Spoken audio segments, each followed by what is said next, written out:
start the recording. Okay, so the time is 6:35. This meeting is now called to order. I do not see Alfredo on the call, so I will go ahead and take roll. Karen Waters. Present. Brian Allen. Here. Okay, Alfredo is not present. Graham indicated he would not be present due to business. Sid is out for the holiday. Thomas Hartfeld. Do not see him. Absent. Raheem Kazi. Present. Ralph Croy. Here. Nathan Lee. I'm here. Sir. Jason Lester. I'm here. It's almost time for that jacket. Robert Moore. I do not see Robert. Danitza Pantoja, she is also indicated she would be out for the holiday. Alvin Waters. Here. And Oscar Jimenez, I am present. So that gives us 8. 1, 2, 3, 4, 5, 6, 7, 8. That my count is correct. So there are 8 board members present, which is not enough to meet quorum. We need at least 11. So with that, we can move forward on the items as far as comment from the public and government officials.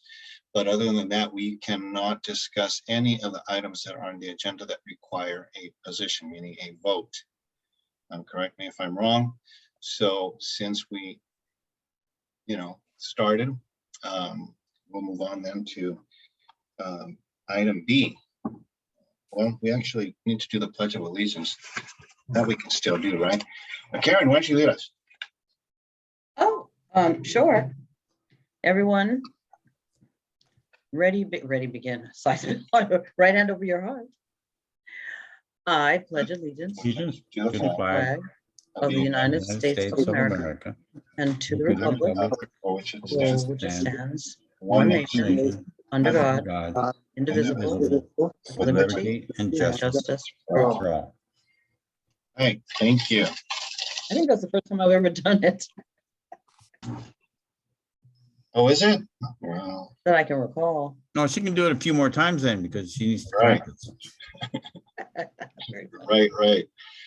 Okay, so let's see. Let's move on then to agenda item B. So this is something that we added to the agenda and will be here moving forward. So if there is anybody in the attendees who is a lobbyist or considered a lobbyist, please identify yourself. This is the time to do so. And we do have a hand raised. Ms. Waldman. Hi, Yes. I am a registered lobbyist, but it doesn't seem like you're going to be doing any items today. So I'm just here to monitor. All right. Thank you, Ms. Waldman. Nicole, you are the one who gave the talk at Kennedy High School, correct? Correct, I am. Thank you. For the Home Depot project, yes, I remember that. Okay, welcome. Okay, and thank you for that. Okay, let's move on then to item C, comments from Dunn representative and Gibson. Mr. Niambura, you are present, so you've got the floor.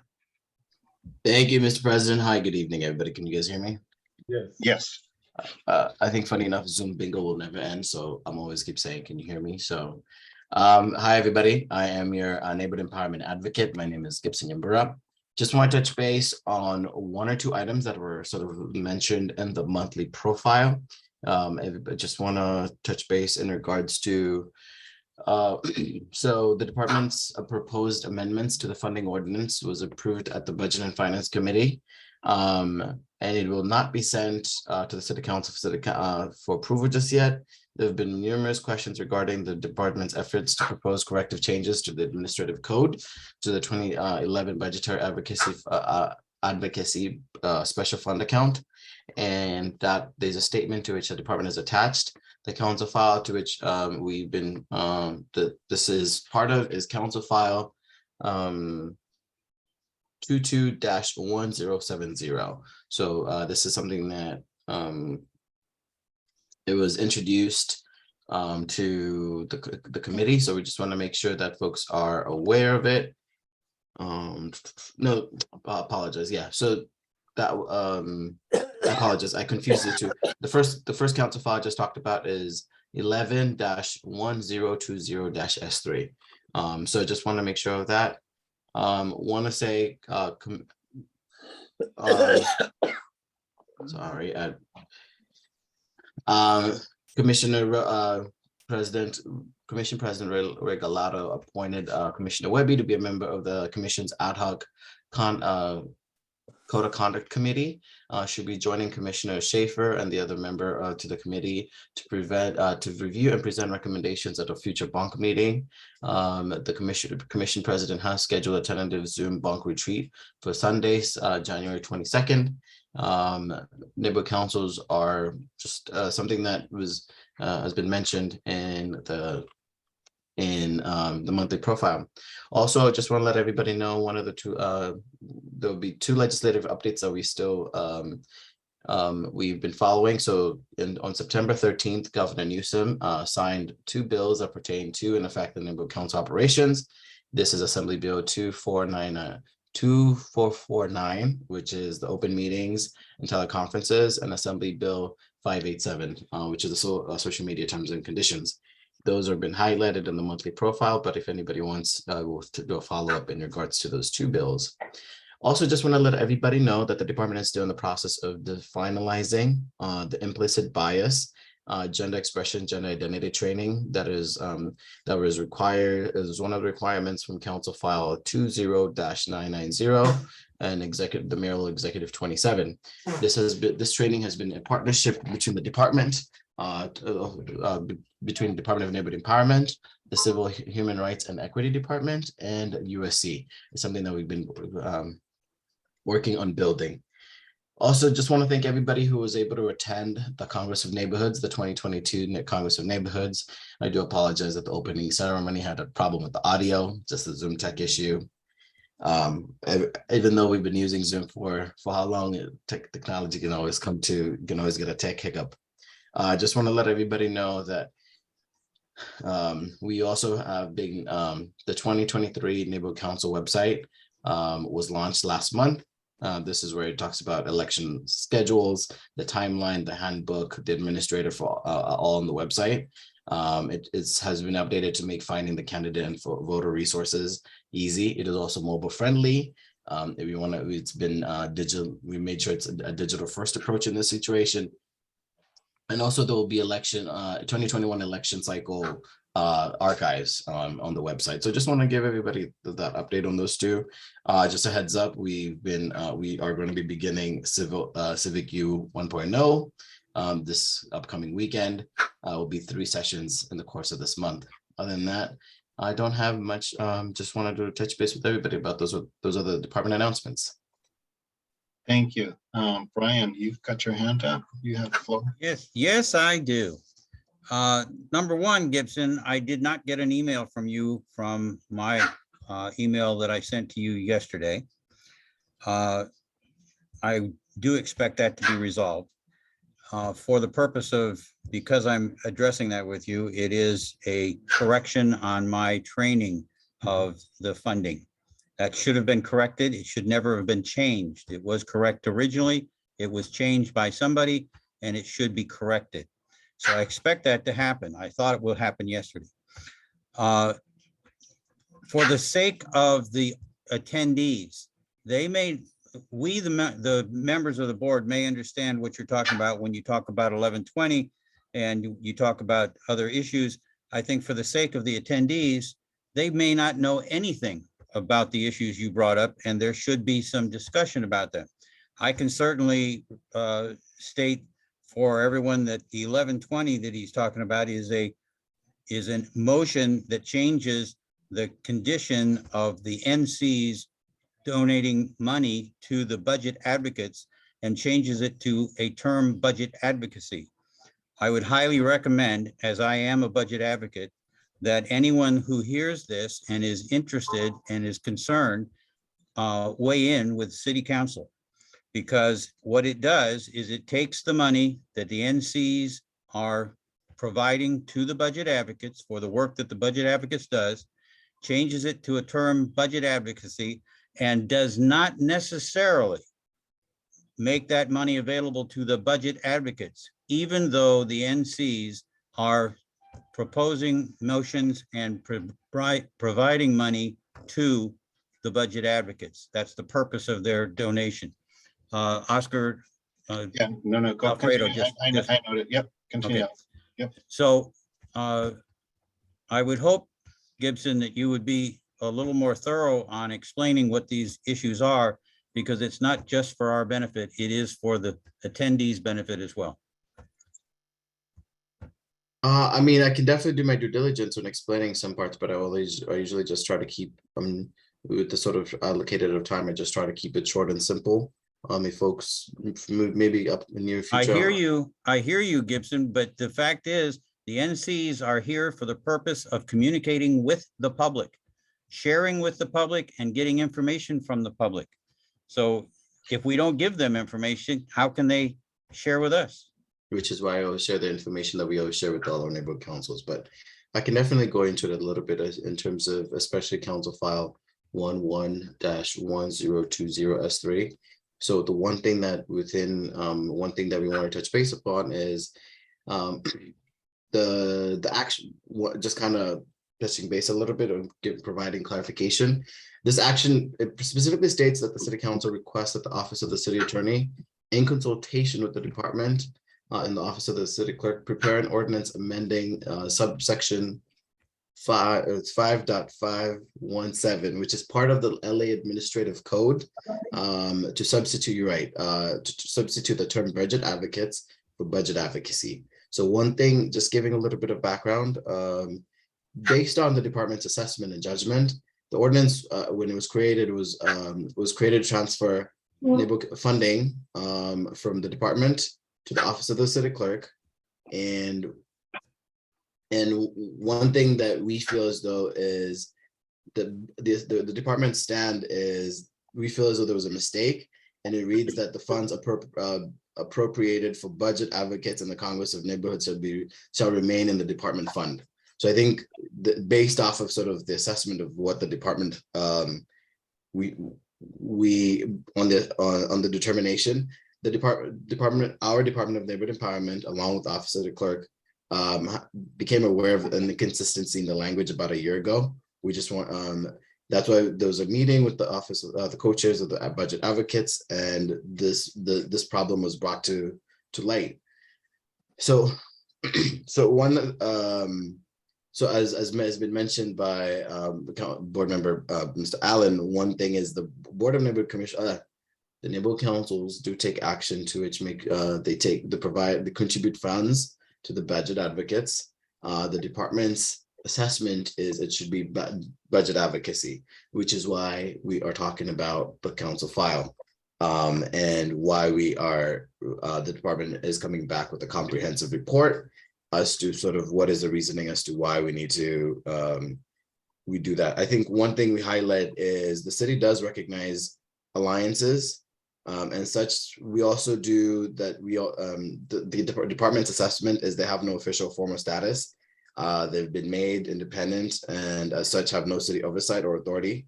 And so one thing is we want to recognize also that there are 13 alliances within the city of Los Angeles, which adopt their own independent structures and the non-city entities, right? And so in that capacity, I think the department just wants to streamline a couple of things, right? We want to make sure that we always provide a level of basic support to all alliances as possible, which is why general manager always does her due diligence to show up in as every alliance, as many alliances as possible.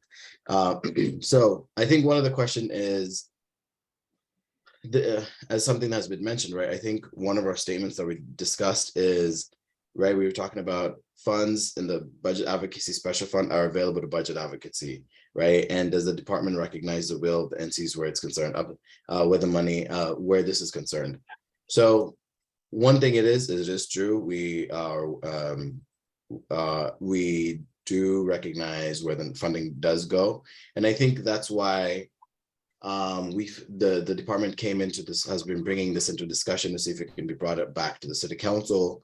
As I mentioned, it's not going to the full city council for discussion just yet. There's a need for follow-up on this specific matters, and once that draft statement is provided, I will provide a further update in upcoming future meetings.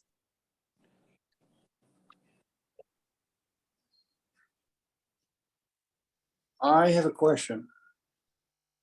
Sorry, Yes. I muted myself. Hold on.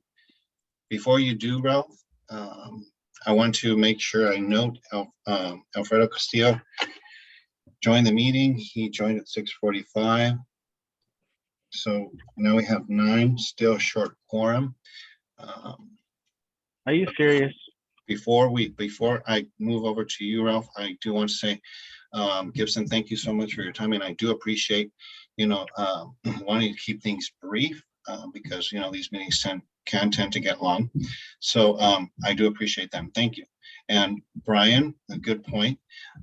So in Hey, the Oscar, future, a quick question. I know that you mentioned that I came in late. The reason why I've been looking for the link, I know the link is kind of like the same, but I was looking it through my phone. I didn't get the email that you normally send out that says you're a Granada Hills panelist. I'm going to assume it didn't go out, and maybe that's the reason why some people are not here. no, it's not because you're not here, Alfredo, and I never said you were late. I just said I noted that you came at 6:45. But no, that link was not sent out. And some people are not here because of the holiday, the Jewish holiday, and Graham is out because of the, he's out for business I related forgot. So- Okay, I gotta go. See you guys later. So, Bye. so anyway, what I was saying is, I mean, what am I here? If there's no quorum, what are we gonna do? It's just stare at each other. I love you guys, but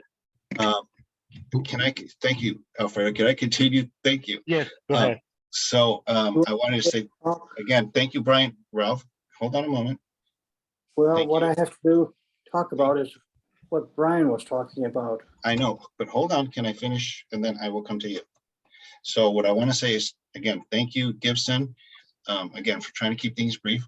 I do appreciate that. Brian, thank you for bringing that comment. So going forward, maybe when you bring these things up, Gibson, just give a brief explanation of what it is. And then from there, the board can decide if we want to expand on it, and maybe take that approach.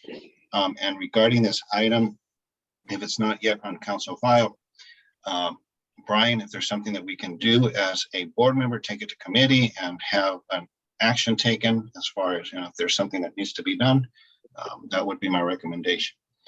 So, but again, thank you for Point of everything. clarification, we did actually submit a CIS in August for this particular item. Oh, okay. Thank you. You're welcome. Thank you, Karen. Okay, Ralph, you've got the floor. Yes. Am I understanding, Brian, correctly that the city is trying to muzzle the advocates? I don't know if that's what he meant. Sorry, Brian. I was muted. No, the answer to that is no. I don't believe that that's what they're trying to do. I believe that Dunn has found a condition in the charter that they don't understand. They're trying to see if they can make it appropriate in their belief.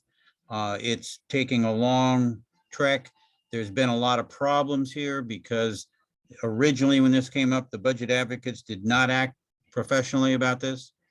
And I appreciate, I'm honest about it. I appreciate what happened in those days. This whole thing came about because of a competitive group who is trying to establish themselves, but unfortunately they're trying to establish themselves by bad mouthing the budget advocates. And so it's become a bit of a problem. The biggest problem is, and we don't care about this other group, what they do and how they do it, and if they do, they can do whatever they want. But the problem is that the NCs have a responsibility to decide whether they want to provide funds for budget advocacy and budget advocates. And when they do provide funds for budget advocates, and this has been happening for 10 years, I happen to be the treasurer of budget advocates now, and I have put together an extensive reporting on the budget advocates, and so has done, by the way. And the issue is, if the NCs donate funds to the budget advocates for use by the budget advocates, all we want to know is that that's going to be honored. And no one, not Dunn, not the city attorney, not the city council, can change what a duly elected, certified neighborhood council decides to do with the money that they have been provided. So that's the issue as I see it. And that's a personal view. So hope that answers your question. I think in an effort to sort of avoid back and forth, just so we don't have any discussion without quorum, I think we'll. if No, there's these are any all issues, yeah, clarifications. That's all. That's all I'm just saying. I think if there's any issues, we'll definitely follow up. And if anybody has any questions, my email is my first name, Gibson.Nyambura@lacity.org. Okay, I thank you. hate to do this to you, Oscar, but Gibson, could you give a very brief explanation of what the purpose of the AB 22449 is? I don't have my notes here with me just right now, but so Okay, AB. we can do that later. We Yeah. can do that in another meeting. Thank you. Mhm, Thank you. All right, let's move on. So let's see, we have Mirka Martinez from Councilmember John Lee's office. Welcome, Mirka, how are you? Hi, everyone. I am well. Good evening. If you don't know who I am, I'm Mirka Martinez. I am the representative for Councilmember John Lee, who represents the Northwest San Fernando Valley. I'm going to first touch up on a couple of projects that are within your boundaries that we have heard from you in terms of letters and emails sent to our office. One of them being some signage and chevrons being installed on Belleville and Woodley. It was notified that they had done some of those. The work orders were completed in July. So I know we did receive that recently, so I just wanted to check in on that, and that's what I had heard from DOT. So advanced curve warning signs and upgraded chevrons to bigger ones were installed in July. The second thing I have is the Balboa safety issue sidewalk that has been there for a bit. We received the letters, and the council member has submitted a motion to look for funding and to be able to prioritize this project. So he is on top of it. It's sitting with the board, the Bureau of Engineer. They're working in-house to work on a design. So that is the first step that needs to happen before anything else. So once that is done, it'll be sent to bid, and then we'll get, the cost for that. So that is essentially the order of it. Money is not an issue right now. We need to focus on getting those designs completed so it can go out to bid, so we can move the process forward. So that's the main things that we received from the board. I wanted to address that. Today, actually, there was a vote in council for the eviction moratorium. And so it was voted that the new date is the 31st of January of this coming year, 2023. So originally it was tied with the declaration of emergency whenever that was lifted. But the council member has been trying to basically put those two separate things apart. And so that's what happened. They voted on the eviction moratorium. The emergency declaration is a separate issue. So now that's the date, and the council member introduced a motion that unfortunately didn't pass, but it would have allowed landlords to resume the annual rent increases under RSO's rent stabilization ordinance immediately upon the expiration of the eviction moratorium. So that did not pass, and the 12-month rental increase freeze is in effect from January 31st, 2023, which is when the moratorium ends, till the next year, January 31, 2024. Second, other matters citywide. The speed hump program has returned. On this Thursday, the 6th, the Department of Transportation will reopen their applications for the speed hump program, and this allows residents throughout the city to submit an application to request speed humps in your neighborhood. So just keep in mind that there are specific rules and limitations, and you'll see that all on their website.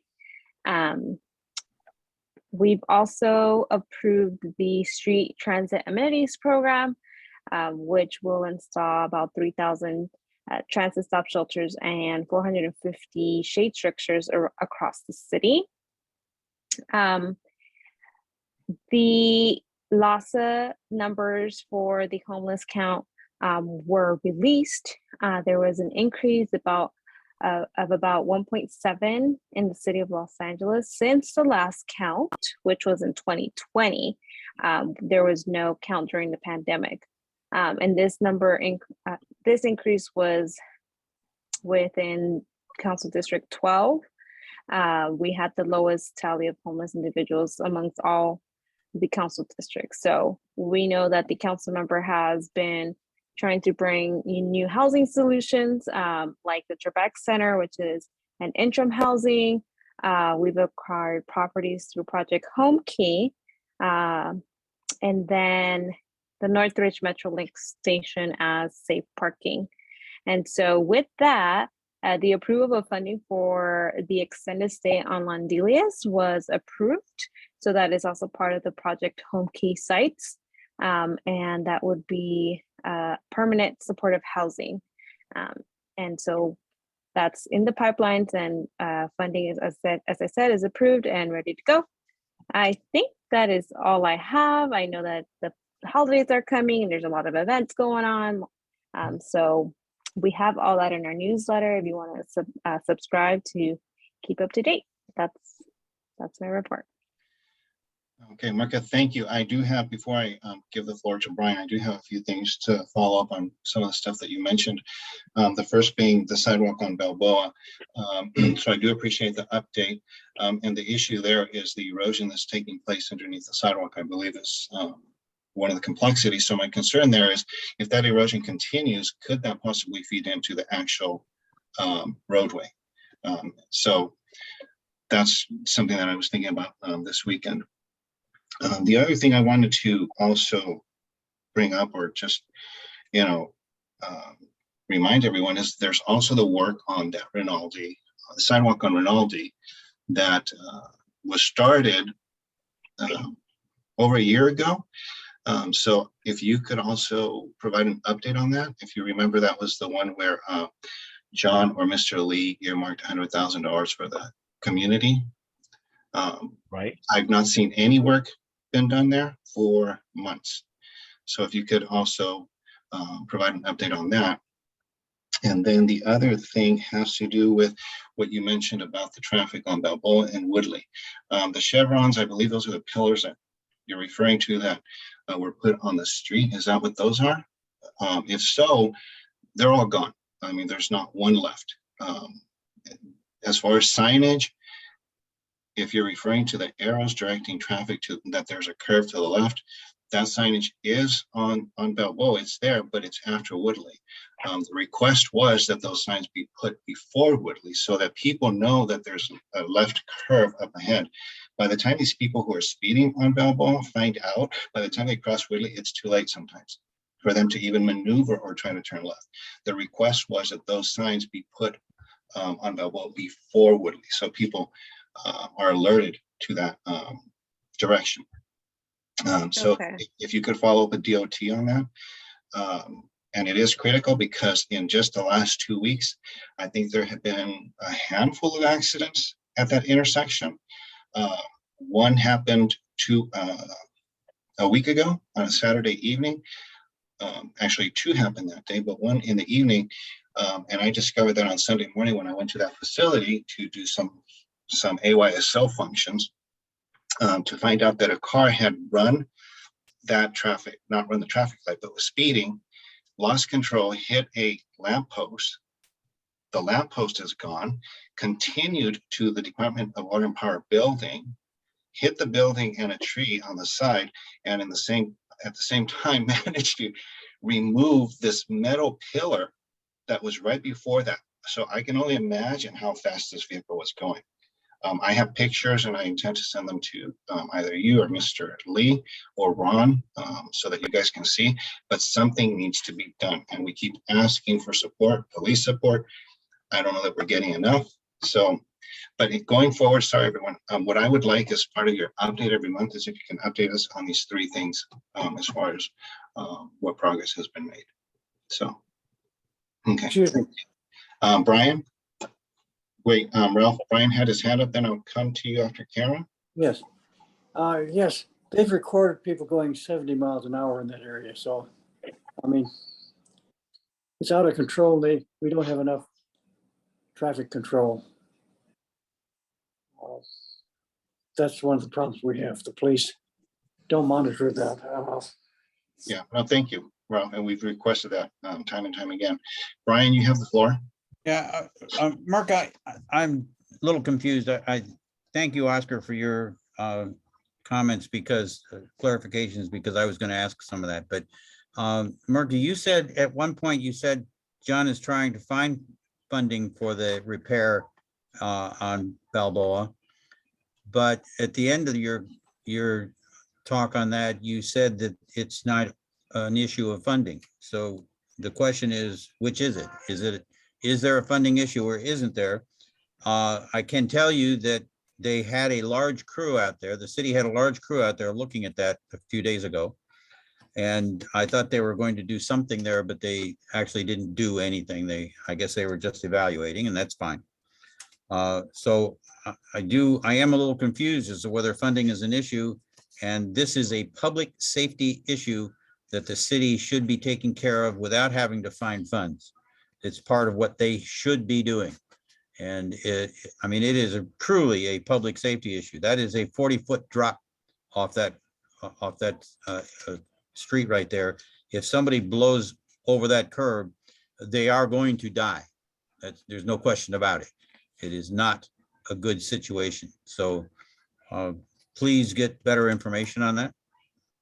So the motion calls to identify for funding, but the funding is not an issue at the moment. So it just calls to identify it. So when the time comes that we have a number on the cost for the repairs, it could be ready to go and we're not, waiting for that step.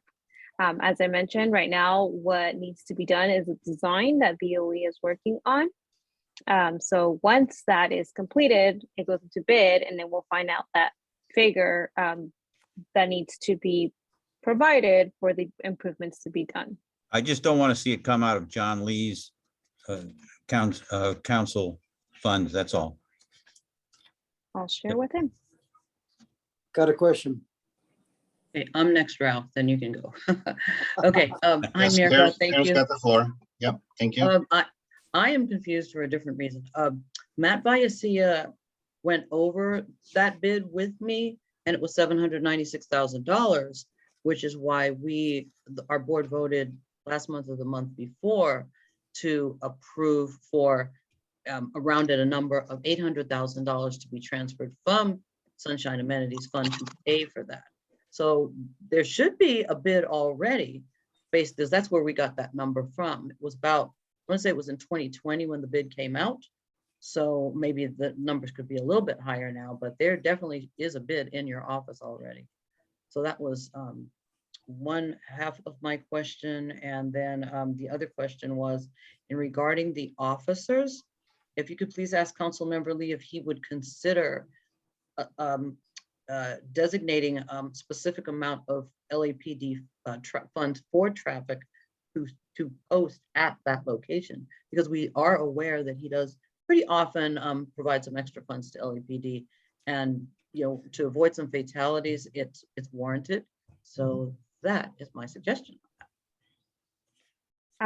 So I wasn't part of the process for the first bid, but with my Rec and Parks experience and going out for bid for projects within Rec and Parks, bids expire.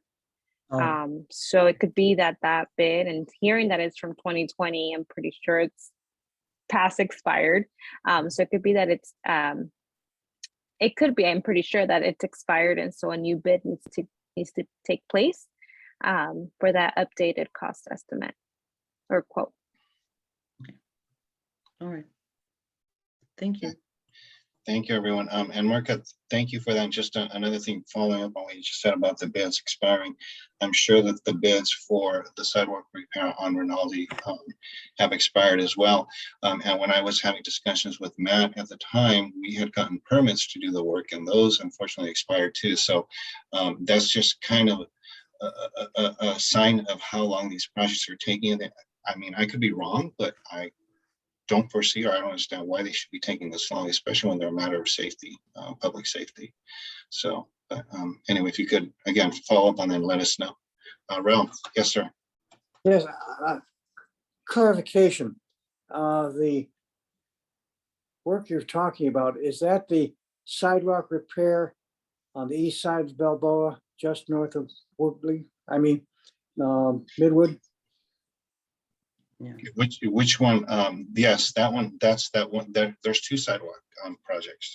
That's a very dangerous thing, yes. That's the one. Yes, that's the one that is blocked. That's the one where the sidewalk is completely blocked. Yeah. And people that need to go in that area have a long way to go to avoid, well, if they're trying to avoid, obey the law, they have to go on the west side of Balboa, up to the light, cross and go all the way across back.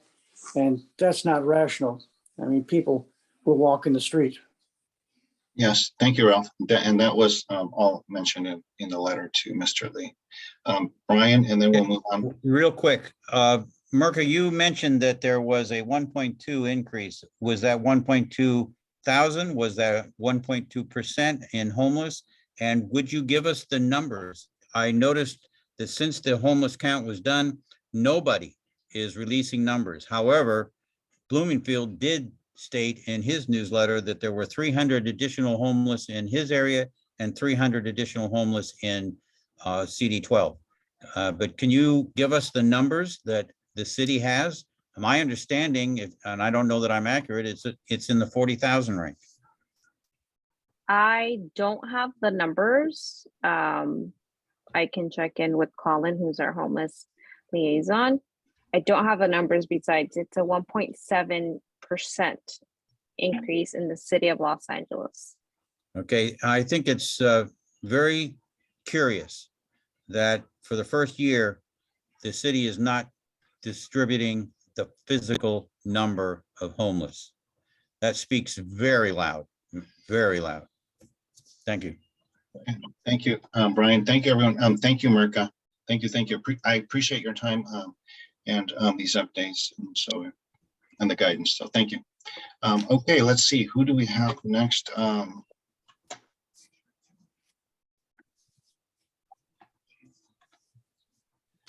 Yes, we have Miss. I'm so sorry, Oganessian.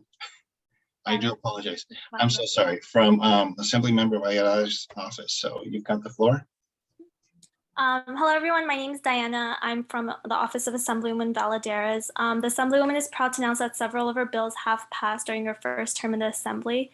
Some of those bills are AB 277, which increases access to state services for victims of abuse. There's AB 319, which allows the California Fair Political Practices Commission to enforce the laws that ban foreign government campaign contributions in state and local elections. AB 321 makes families in which the primary home language is not English eligible for priority enrollment in state child care services. AB 1788 lets district attorneys impose civil penalties on hotel and motel owners who knowingly allow sex trafficking to occur and do not report it. AB 2450 conveys a working group to outline ways to reduce insurance costs for Californians living in high wildfire risk areas. This was vetoed by the governor. However, the Assemblywoman has urged the insurance commissioner to implement the study without the bill. And finally, AB 2640, or the ZACI bill, requires the Department of Education to create a website that provides guidance to schools to help protect kids with food allergies. Last month, our office held a town hall with Caltrans and the Porter Ranch Neighborhood Council about the Reseda off-ramp on the 118. Due to pushes from our office and Councilmember Lee's office to get the permits approved, they have officially started working on the ramp, and they estimate that will be done by the end of the year. And finally, what started as a gas rebate is now called the middle class tax refund. California will be sending out payments to qualifying residents that filed taxes in 2020. Those making less than $250,000 will receive payments between $200 to $1,000 depending on your tax filings. And you should receive it either through direct deposit or a debit card in the mail. These payments will start going out next week. You can check how much and if you'll be receiving a payment on the Franchise Tax Board website, or feel free to reach out to our office if you need any help. We do expect that the system does have flaws in the way that they're going to be distributing it. So if by the end of November you haven't received a payment, please feel free to reach out to our office and we can see why the process is halted. That's it for me. If anyone has any questions. I'm sorry, Oscar. Go ahead, Brian, you got the floor. I'm a little curious at the decision that you said was made to allow non-English speaking students to have priority enrollment. Why wouldn't it be equal enrollment? Why is it priority? So it's in for state child care services. Exactly, but why is it priority? Why wouldn't it be equal enrollment? Some more equal than others. That's just the way the bill was placed. Not sure. You understand my comment, though? Yeah, I do. Okay, thank you. Okay, thank you. Good point, Mr. Allen. Anyone else?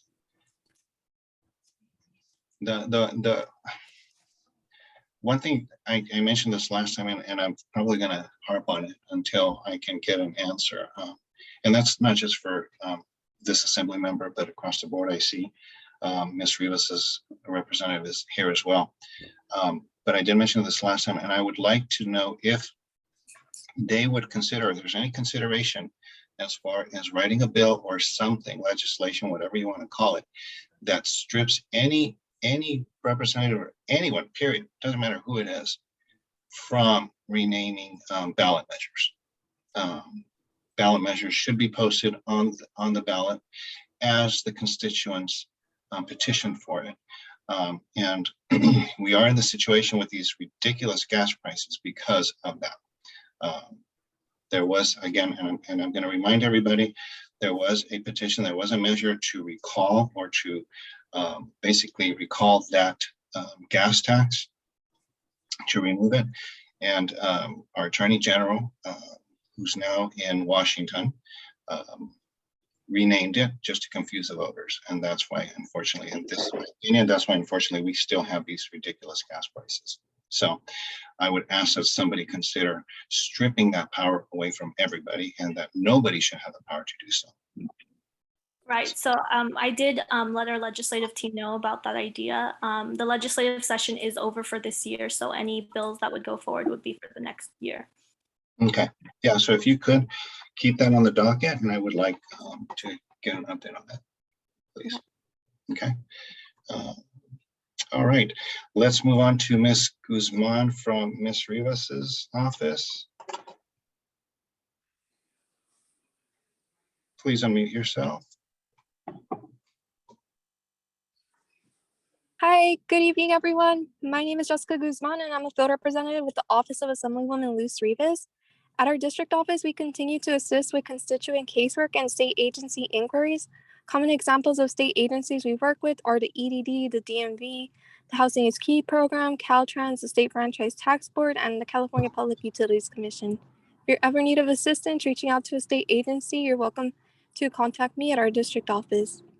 For state program updates, as a friendly reminder to community members, state stimulus checks will begin to be distributed through the California State Franchise Tax Board beginning this month in October of 2022. And information on those income eligibility requirements are available and outlined on the California State Franchise Tax Board's website. An additional reminder to community members who are homeowners that were impacted by COVID-19 and seeking financial assistance, you are encouraged to check out and see if you qualify for the California Mortgage Relief Program. Earlier this year, the program had announced they would be extending their statewide efforts to help homeowners get caught up on past due housing payments. At this time, they are still accepting application, and eligibility requirements are outlined on the California Mortgage Relief Program's main website. Funds are being distributed on a first-come, first-served basis. If any community members are ever in need of assistance reaching out to the program, you're welcome to contact our office. For district budget updates, the Assemblywoman was proud to announce that $5 million has been recently awarded to the Boys and Girls Club of the San Fernando Valley. Through this funding, the Boys and Girls Club will be able to invest in more resources for their science, technology, engineering, art, and math after-school programs to give local youth exposure to STEM career opportunities. This will also help the students who depend on these type of enrichment sources and after-school programs to have that early on academic support and mentorship. And additionally, for legislative updates, state legislation bill hearings have come to an end as of August 31st. Over 7 bills that the Assemblywoman had introduced this session had been sent over to the governor's office for final review. During the legislative session, Assemblywoman Rivas was proud to introduce AB 2375, which aims to streamline a process of identifying homeless youth and connecting them early on with supportive services to ensure this does not follow them and prolong into their adulthood. At the end of this month, our team had received good news that the 7 bills, including AB 2375, were all signed by the governor by the end of September. And these are all my updates, and thank you again to the board. Thank you, Ms. Guzman. Anyone have any questions? Okay. I do have a question regarding, you mentioned she earmarked $5 million for the Boys and Girls Club. Is there an audit or review that's done at any point in time to see if these funds, one, were utilized, and then two, were they utilized appropriately? I'm not too sure on the audit process, so that's something I would need to check in with my legislative team just to verify that information. Yeah, if you could, because that's, I mean, that's a nice chunk of money, and and I support these programs, but I would just like to know if there's any follow-up that's done on that. Thank you. I'll go ahead and pass along this feedback to our team. Thank you, Ms. Guzman. I don't see any other hands raised. So let's see. What else do we have? We have the battalion chief on the call. Welcome. Thank you for joining us. Is there anything that you would like to share with this board? Please unmute yourself. Let's see. There we go. Can you hear me now? Yep. Thank you. My finger was Welcome. Rick. Welcome, Yeah. Rick. Thank you. Thank you. Just the local battalion chief, introduced myself. Been over here in battalion 15, which is over there at Reseda and Lassen. So I cover basically from the 405 freeway to the LA County, Ventura County borders over there on the Simi Hills. And I just wanted to introduce myself and say hello. Thank you. We appreciate it. If you guys need anything, just let us know. And that's about it. Thank you. We appreciate that. All right. Anyone have any questions for Rick? Thank you. Thank you for your time. We do appreciate that. Have a good night. Oh, I think we have an attendee. Let's see. Who? Okay, is this Mr. or Mrs. Hales? You got the floor.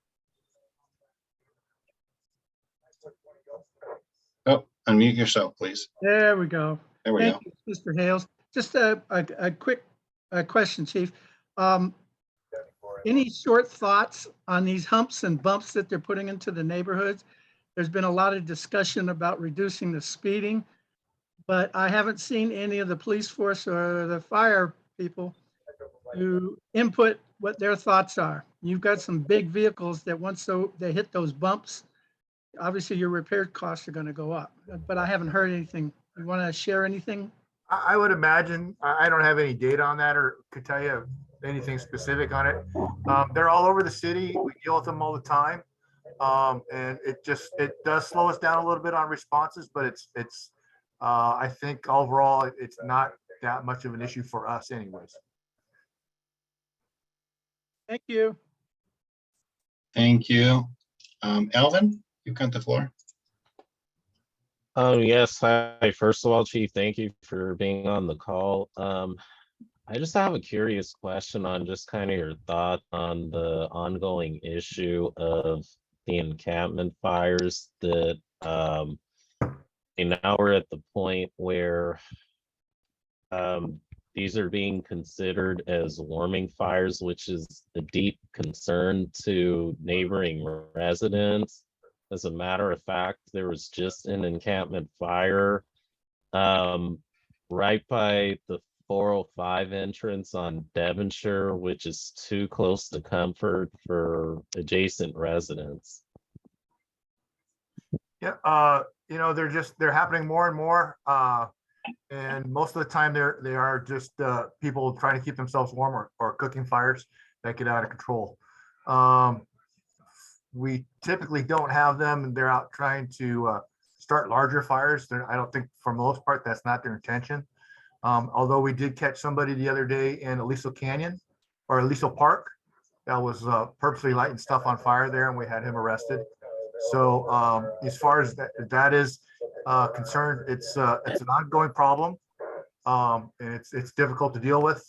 And it's not just our area; it's through the citywide. Some of the bigger fires we've had have been outside fires that have been started maybe by the homeless and have gotten into those bigger structures, causing lots of damage. So it's an ongoing issue. I don't have an answer for you.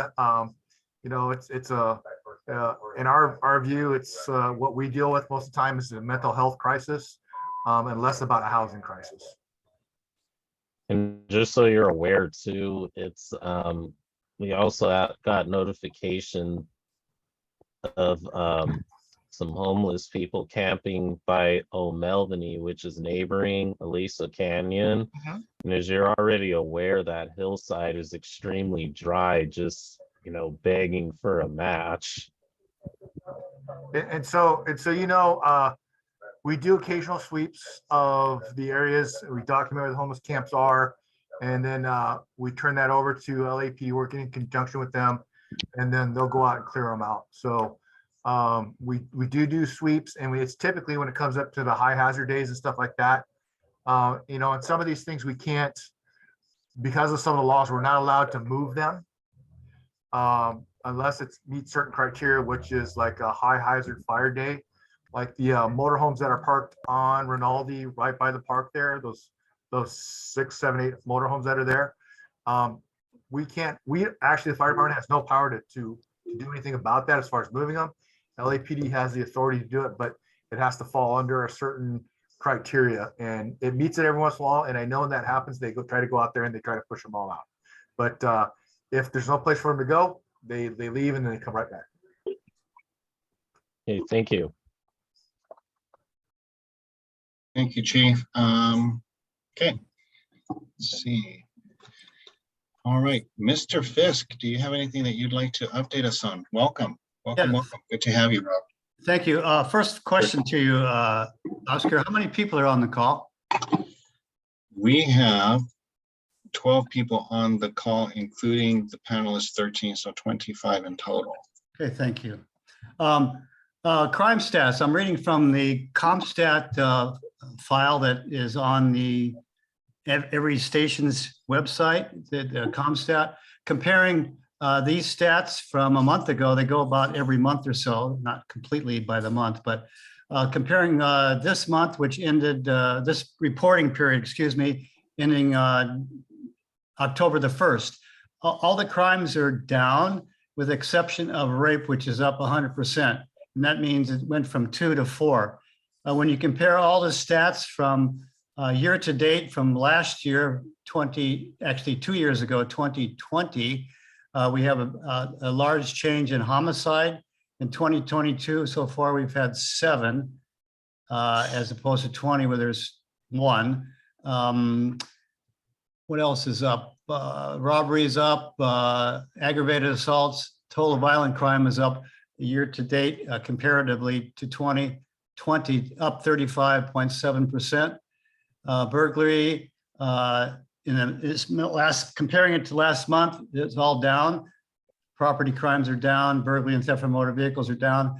But year to date, again, comparing it to 2020, the burglary is up, motor vehicle theft is up. Total property crime overall is up 3.1%. The total arrests are down This reporting period, 13%, but they're up 9.2 comparing it to 2020.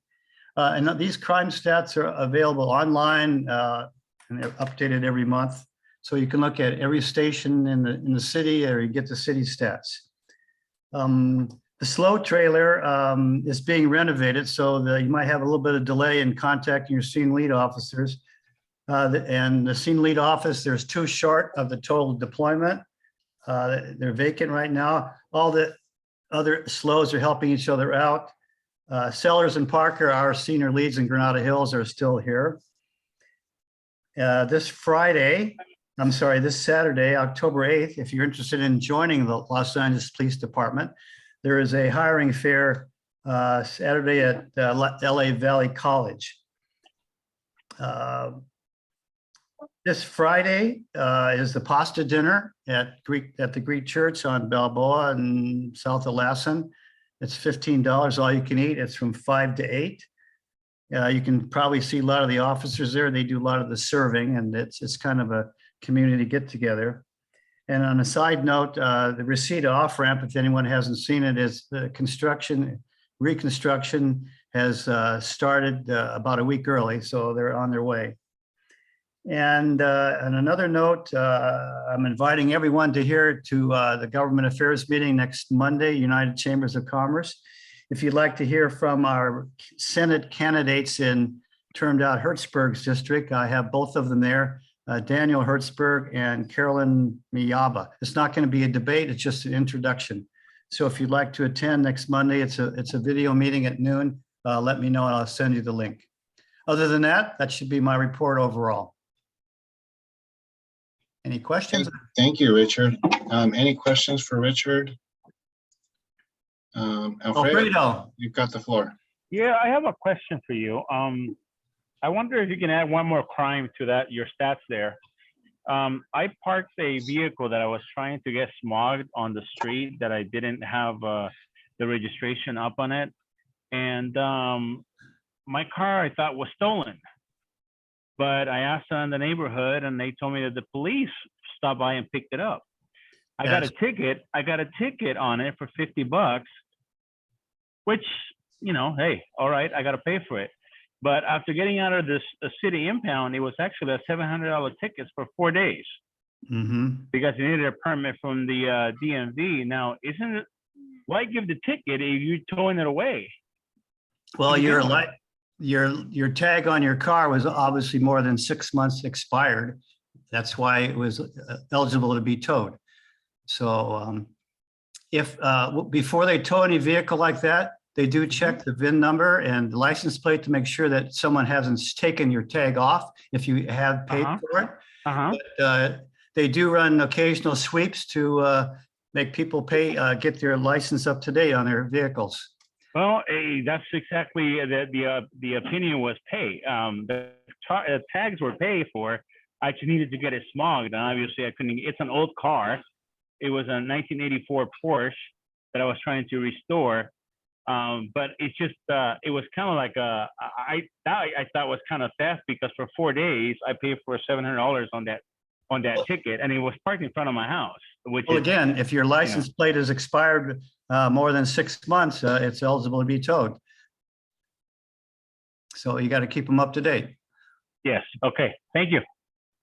And I find that kind of ironic. You look at some of those motorhomes and the people that are living in the vehicles. I saw one that was expired in 2017, you know, and they get a free reign.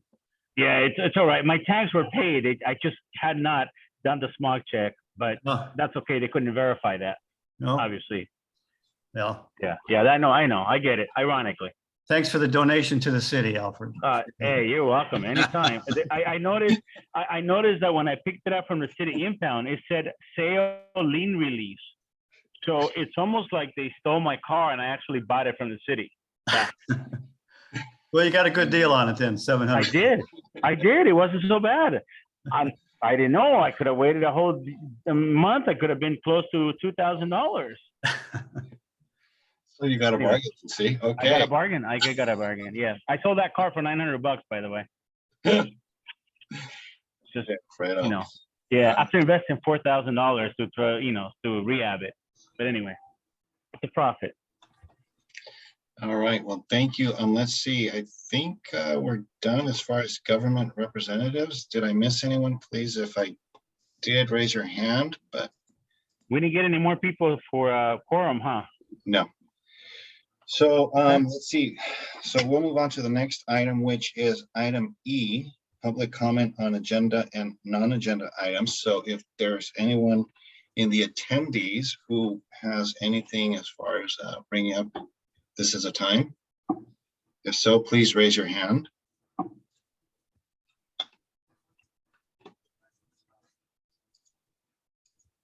Okay, I see. Yes, Mr. Fisk, Richard. That would be Mrs. Fisk. Ah, Maria, welcome. Hello, good evening, everybody. So if you don't have a quorum tonight, are we going to be able to comment on the Home Depot project? No. No, because it's not one, it's, well, I mean, you could make a comment, but we can't have a discussion. Okay, so I guess I'll save my comments closer to when you all will be making a decision. How about that? Sounds good. Thank you, Maria. Okay, so with that, I appreciate you joining us. Let's see who else, the attendees. You have a hand up. Miss, is that Shavo? Forgive me if I mispronounce your name. But you've got the floor. That's Please okay. unmute yourself. Can you hear me? Yes, we can. Oh, good. Hi, I just wanted to say hello. My name is Pilar Schiavo. I am a candidate for state assembly in 8040. And I wanted to come and just drop my information in the chat so folks can get in touch with me if you have questions or wanted to connect on some local issues. But I don't see a way to do that. So just wanted to share my Yeah, Ms. Shavo, if you would like to email the board, you can email us at board@ghnnc.org. Okay, wonderful. Yeah, I and will that is, definitely do that.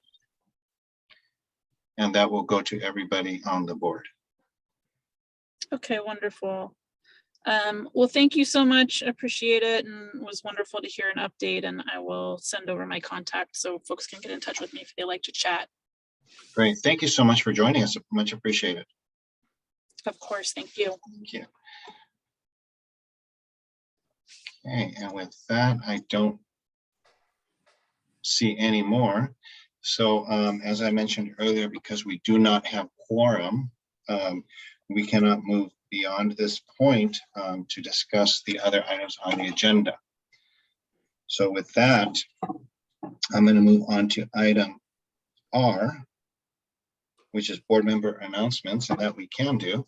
And I will go around the room. So Ms. Waters, Karen. Oh, I have no comments tonight. Thank you. Thank you. Brian? No comments tonight. Thank you, sir. Raheem? No comments tonight either. Okay, thank you. Alfredo? I do have a comment. I'm just curious why we didn't change the meeting since we knew we weren't going to have quorum because, we only meet once a Tuesday. This was not a surprise meeting for all of us. We knew Yom Kippur was coming in on this day. So I'm wondering if we could have moved that. We've done it for other occasions so we can actually meet quorum. And as it is, we have a lot of plum issues that we need to take care of. So I'm curious. No, that's a great question. And you know what? This is a good time where we can clarify. Yeah. So going forward, yes, maybe we need to kind of pay attention to the holidays, and that way we can take action at the previous board meeting in terms of having to move, the meeting, right? First of all, as to why this meeting continued, we had to continue because this meeting was posted within the 72 hours required by the Brown Act. Okay. We didn't find out that various members couldn't join the meeting until after that. So in order to cancel a meeting, it also requires 72 hours of notification. There was not enough time to do so. And therefore, we needed to move forward with this meeting. Okay, I'm going to be out Cinco de Mayo, okay? Thank you for letting me know. Me too. All right. Hey, But it's no, an but unofficial, Alfredo, that's a great question, and I appreciate it it's an because it makes us unofficial sweat. meeting, but I'm just letting you know I'm not gonna be. No, that's fine, but I do appreciate that question. Because again, it lends itself to making clarification as to why. And again, we have to keep in mind that, there are requirements with, the Brown Act requirements as far as posting meetings, canceling meetings. And so that's why, again, I could not cancel this meeting. We just had to move forward. And we could, as we did, touch on the other stuff, but anything that requires a vote, we cannot discuss because for lack. That's all the comments that I had, sir. Thank you, Alfredo. Thank you for a short meeting, by the way. This is the shortest meeting we had in a while. Appreciate it.